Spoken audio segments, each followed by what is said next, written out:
Hi everyone, something a bit different today. Yesterday, the Python development team posted Python Enhancement Protocol 622, which adds structural pattern matching to the language. This is an incredibly useful feature, one that's quite popular in a lot of functional programming languages, so I'm very excited to see it hopefully coming to Python. It's still a draft, so officially it's still under consideration, and it's also meant to be included as part of Python 3.10. And as of this recording, we're still on Python 3.8. But there is a working implementation by the Python team that I wanted to give a try, so I downloaded the implementation from their fork of the Python source code, compiled the source code on my computer, tried it out, and I thought I'd show it to you now. So, for those unfamiliar, structural pattern matching is a way of taking some expression in a programming language and comparing it to a sequence of possible cases, so that we can run a certain section of the code only when that case matches. So the simplest task that we can use pattern matching for is as a switch statement, which is present in a lot of other programming languages. If I ask for, say, an HTTP status code, so I'll ask for an input of a status code, I can then match that status code on a number of possible cases. So if the status code is 200, I might print OK. If the code is 404, I might print not found. If the case is 500, I'll print server error. And I can also have a wildcard case that I can use with just an underscore to say that for any other value, I'd like to just print other, for example. So with just that code, I can now run patterns.py. I'm asked to type in a status code. If I type in 200, I see OK. If I type in 404, I see not found. If I type in some other code, say like 301, it says other, for example. So that's what I would expect. But we can also group multiple cases together. So I could add a case that says that for 301 or 302, for either of those, let's just go ahead and print redirect. And now, when I go ahead and run that, if I type in 301 or I type 302, the output that I get is redirect, which is what I might expect. But pattern matching is actually a lot more powerful than just a way of creating switch statements. In particular, in addition to just matching on a particular pattern, we can extract values out of that pattern.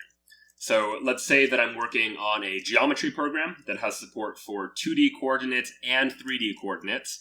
So a point might be something in two-dimensional space, something like that, or it could be a triple of 3 values, something in 3-dimensional space with an x-coordinate and a y and a z. So I can now match on this too. So I can say match on the point, and in the case where it is a pair of an x and a y value, well then let's go ahead and just print out that it's a 2D point where the x value is x and the y value is y, using format strings here. And in the other case, where it's 3 values, an x, a y, and a z, then I'm going to print that it is a 3D point where the x is x, the y is y, and the z is z. So here I'm matching on 2 possible cases, a 2D point and a 3D point, and I'm extracting the values out of the pair and out of the triple from that point to be able to then use them in the print expression, for example. So right now, where I have a 3-dimensional point, if I were to run this by running python patterns.py, I see that now it's a 3D point, it matched on that latter case. But if instead it were a 2-dimensional point, something like just 2, 8, for example, well then in that case, when I run the program, we'll see that we get 2D point instead. So here again, I've been able to match on multiple different cases and extract values out of those cases. We can match on other types too. So let's say, for example, I can match on a dictionary or lists or classes. So I'll give you an example with dictionaries. If I'm fetching some data from a service, for example, I might get a response where that response might have some data. So like the data is here. Or I might get a response at the dictionary that has like an error instead. So I might get an error key that says could not retrieve data or something like that. And I might want to match on did I get data back or did I get an error back, for example. So I can match on the response, and in the case where there is an error key in the dictionary associated with a value, like some message, then I can just print there was an error, and here was the message. Otherwise, if I got data back, so data is a key in that dictionary associated with the data value, I can print I received data, and then just print out the data. And let's add a wildcard catch-all case and just print other now. So what this is going to now do is if I get a dictionary that has an error key, it's going to extract the value of that key and print out the error message, and otherwise if I get data, it'll print out that data.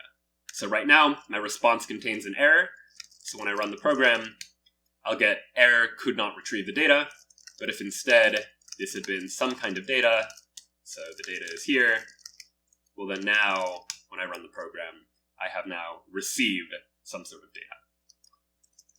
You can also add what are known as guard expressions to this as well. So maybe I want to handle cases where the data might be empty, like the data is none, for example, where I don't want to say I received data if there's a data key but it's none. So along with this case, where data is a key, I can add, next to any case, an if expression, some condition that says that I want to match on this only if data is not none, where data here is this value that I've extracted from the pattern. So we've taken this variable response, turned it into a dictionary whose key is data and whose value is this variable, and I can use that name now to perform some kind of checking to make sure that the data is not none, for example.